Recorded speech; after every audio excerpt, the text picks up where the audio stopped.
Hello. Today we get to read about Samson. We're reading in Judges. We start with Judges chapter 13. Again, the Israelites did evil in the eyes of the Lord, so the Lord delivered them into the hands of the Philistines for 40 years.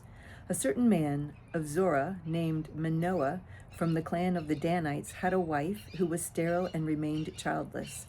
The angel of the Lord appeared to her and said, "You are sterile and childless, but you are going to conceive and have a son.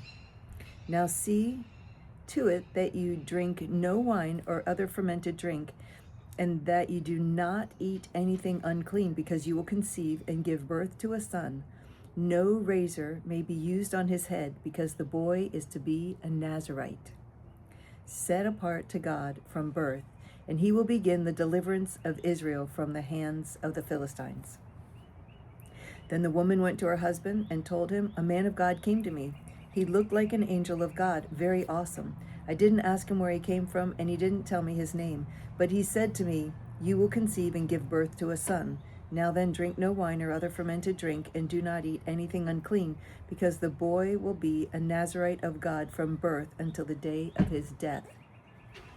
Then Manoah prayed to the Lord, 'O Lord, I beg you, let the man of God you sent to us come again to teach us how to bring up the boy who is to be born.' God heard Manoah, and the angel of God came again to the woman while she was out in the field. But her husband Manoah was not with her. The woman hurried to tell her husband, 'He's here, the man who appeared to me the other day.' Manoah got up and followed his wife. When he came to the man, he said, 'Are you the one who talked to my wife?' 'I am,' he said. So Manoah asked him, 'When your words are fulfilled, what is to be the rule for the boy's life and work?' The angel of the Lord answered, 'Your wife must do all that I have told her. She must not eat anything that comes from the grapevine, nor drink any wine or other fermented drink, nor eat anything unclean. She must do everything I have commanded her.' Manoah said to the angel of the Lord, 'We would like you to stay until we prepare a young goat for you.' The angel of the Lord replied, 'Even though you detain me, I will not eat any of your food. But if you prepare a burnt offering, offer it to the Lord.' Manoah did not realize that it was the angel of the Lord. Then Manoah inquired of the angel of the Lord, 'What is your name, so that we may honor you when your word comes true?' He replied, 'Why do you ask my name? It is beyond understanding.' Then Manoah took a young goat, together with the grain offering, and sacrificed it on a rock to the Lord. And the Lord did an amazing thing while Manoah and his wife watched. As the flame blazed up from the altar toward heaven, the angel of the Lord ascended in the flame. Seeing this, Manoah and his wife fell with their faces to the ground. When the angel of the Lord did not show himself again to Manoah and his wife, Manoah realized that it was the angel of the Lord. I think he realized it was the angel of the Lord as soon as he went up in the fire. That's pretty cool. Or I guess he went up in the, let's see, the angel of the Lord ascended in the flame. So yeah, up in the flame and the smoke. That's just pretty cool. That's not a story we tell and retell and retell to our kids, is it? Well, we should. It's really cool. "We're doomed to die," he said to his wife. "We have seen God." I think it's interesting that the angel came twice to talk to his wife and not to Manoah. There's something about that. Because she believed immediately. She said, "I think it was an angel." What did she say? A man of God came to me. He looked like an angel of God, very awesome. So she recognized it right away. He didn't. He said he didn't know until it all came to pass. "We're doomed to die," he said to his wife. "We have seen God." But his wife answered, "If the Lord had meant to kill us, he would not have accepted a burnt offering and grain offering from our hands, nor shown us all these things, or now told us this." So the woman gave birth to a boy and named him Samson. I love that. I just love all the little details in the story. It's good.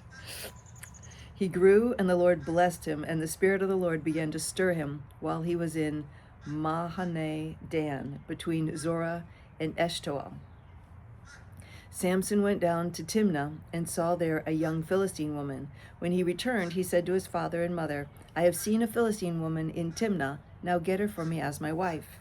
His father and mother replied, Isn't there an acceptable woman among your relatives or among all our people? Must you go to the uncircumcised Philistines to get a wife?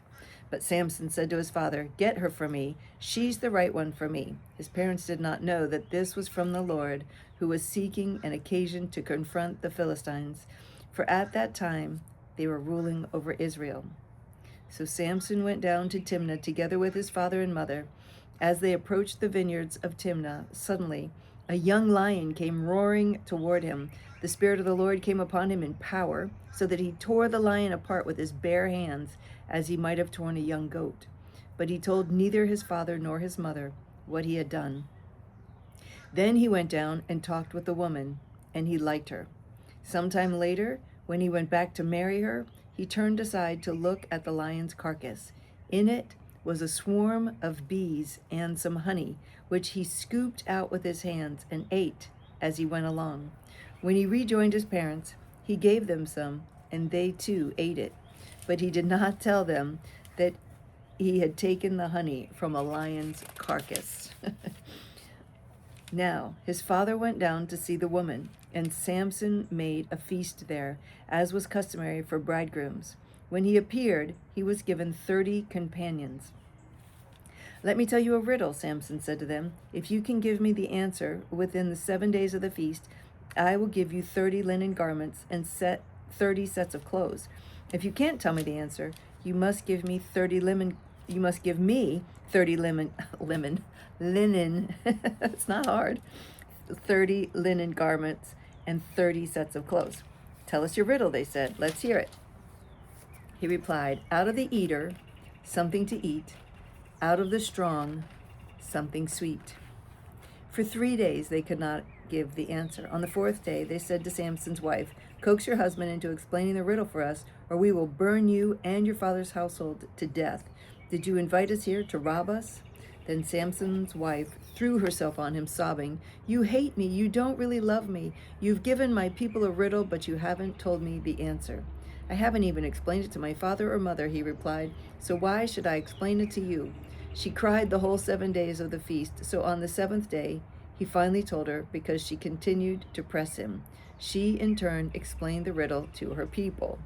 Before sunset on the 7th day, the men of the town said to him, What is sweeter than honey? What is stronger than a lion?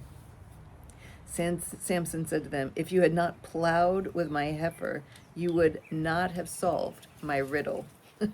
Then the Spirit of the Lord came upon him in power. He went down to Ashkelon, struck down 30 of their men, stripped them of their belongings, and gave their clothes to those who had explained the riddle. Burning with anger, he went up to his father's house, and Samson's wife was given to the friend who had attended him at his wedding. Wow. Wow.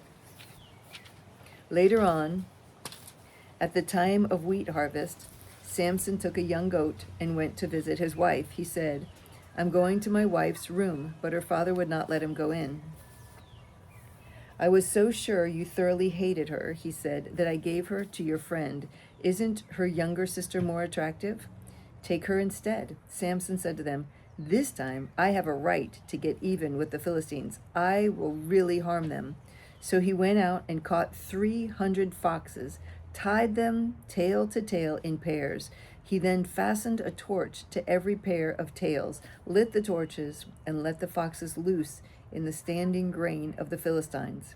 He burned up the shocks and standing grain together with the vineyards and olive groves. When the Philistines asked, Who did this? They were told, Samson, the Timnite's son-in-law, because his wife was given to his friend. So the Philistines went up and burned her and her father to death. Wow. Wow. Samson said to them, Since you've acted like this, I won't stop until I get my revenge on you. He attacked them viciously and slaughtered many of them.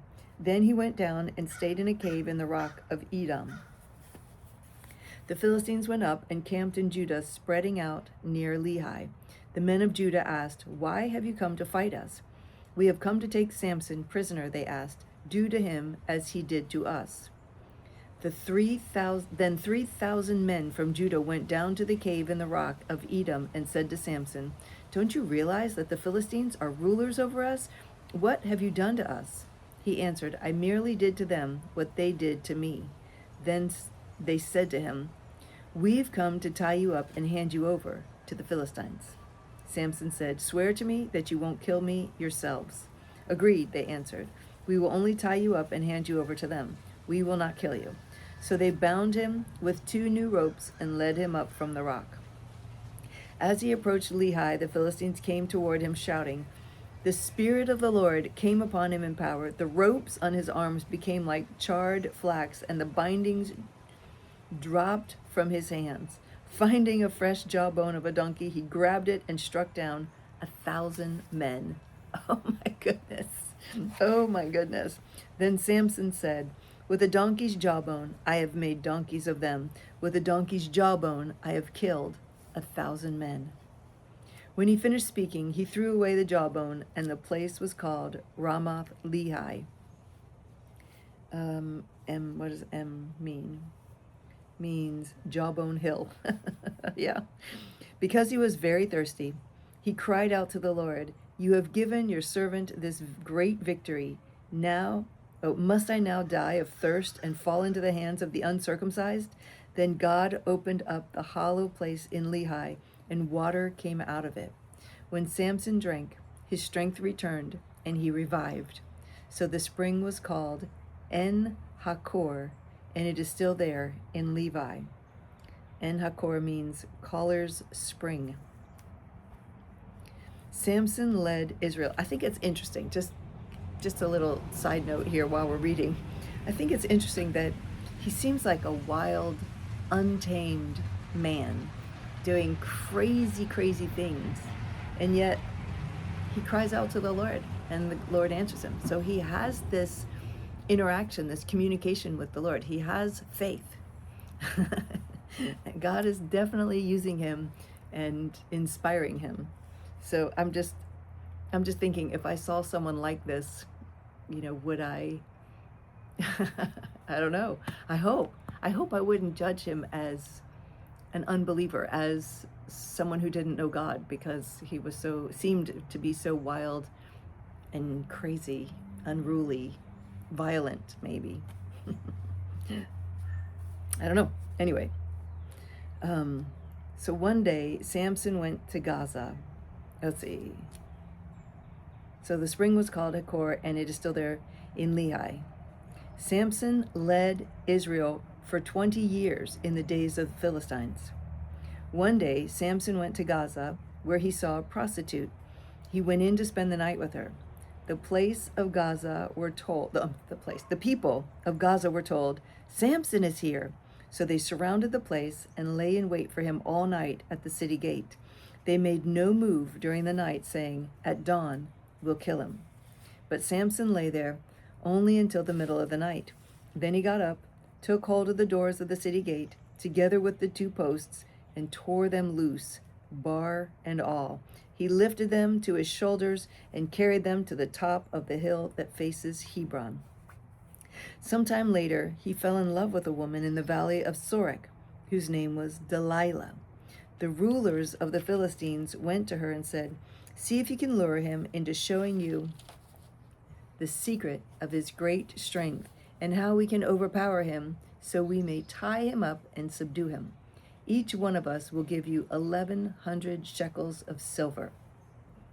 So Delilah said to Samson, "Tell me the secret of your great strength and how you can be tied up and subdued." What? Who would answer a question like that? Samson answered her, "If anyone ties me with 7 fresh thongs that have not been dried, I'll become as weak as any other man." Then the rulers of the Philistines brought her 7 fresh thongs that had not been dried, and she tied him with them.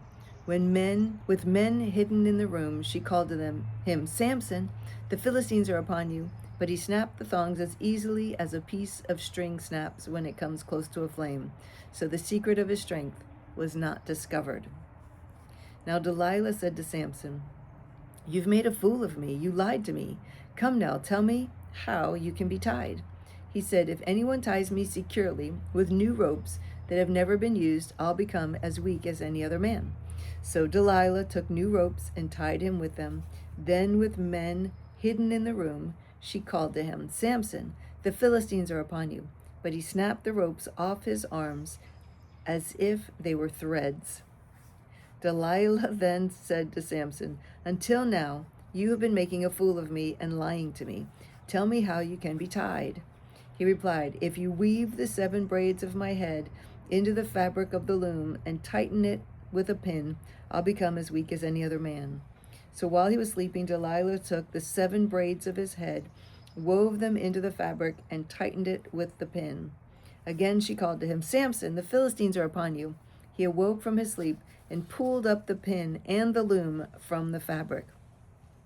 Then she said to him, how can you say, I love you, when you won't confide in me?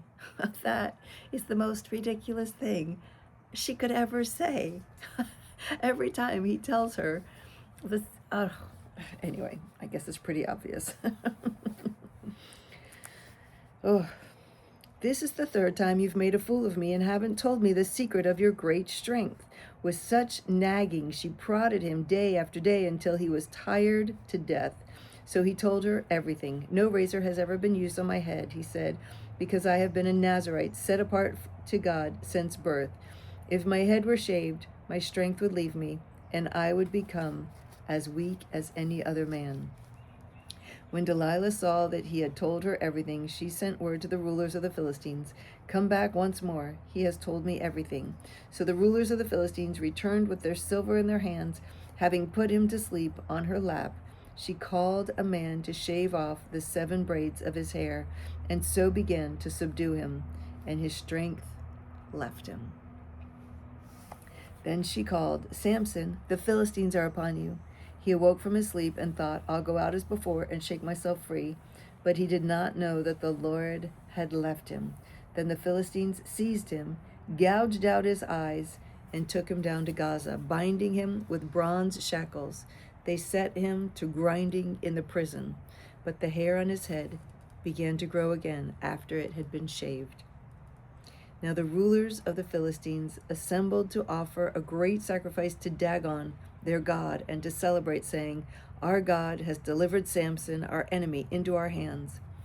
When the people saw him, they praised their God, saying, our God has delivered our enemy into our hands, the one who laid waste our land and multiplied our slain. While they were in high spirits, they shouted, bring out Samson to entertain us. So they called Samson out of the prison, and he performed for them. When they stood him among the pillars, Samson said to the servant who held his hand, put me where I can feel the pillars that support the temple, so that I may lean against them. Now the temple was crowded with men and women. All the rulers of the Philistines were there, and on the roof were about 3,000 men and women watching Samson perform. Then Samson prayed to the Lord, O sovereign Lord, remember me, O God, please strengthen me just once more, and let me with one blow get revenge on the Philistines for my 2 eyes. Then Samson reached toward the 2 central pillars on which the temple stood, bracing himself against them, his right hand on the one and his left hand on the other. Samson said, let me die with the Philistines. Then he pushed with all of his might, and down came the temple on the rulers and all the people in it. Thus he killed many more when he died than while he lived. Then his brothers and his father's whole family went down to get him. They brought him back and buried him between Zorah and Eshtaol in the tomb of Manoah his father. He had led Israel 20 years. Wow. So we read through Judges chapter 16, verse 31. And tomorrow we read about Micah and the Danites. So, thank you for joining me. It's always a pleasure to read with you. I love you so much. I look forward to reading with you again tomorrow.